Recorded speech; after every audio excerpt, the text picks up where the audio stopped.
Welcome back. In this video series, we are going to continue from where we stopped. Now we're going to look into the project structure and see how to arrange a project. Now on the desktop, I create a folder EKTs2. If you open it, you can see inside it. First of all, this is our main project, the data available, which I've incorporated. Then the papers that we're going to use is there.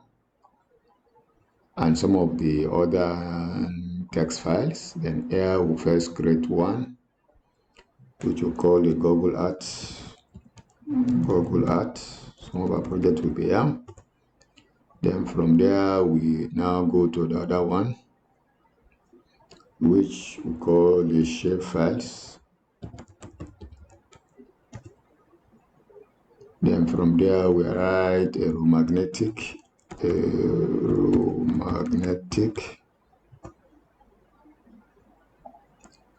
Then we have radiometric.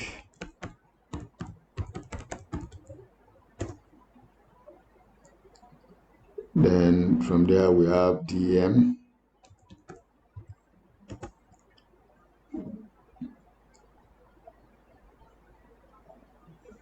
Then from there we have gravity.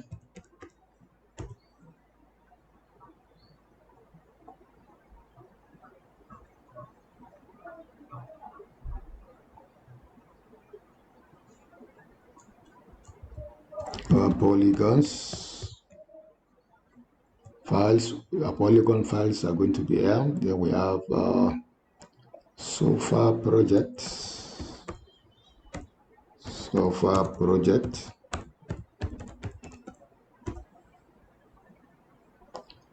Then we have ArcGIS project.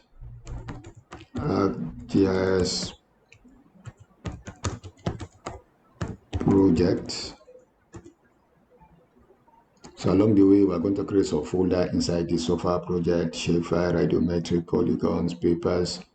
Then we have the ArcGIS project, the gravity, this and the rest. So this and the project we have for now. Later, we're going to create some other folders inside each of them in all the process. This is how the structure of the project is going to look at the end of the day. We're able to have access to all what we have at the end.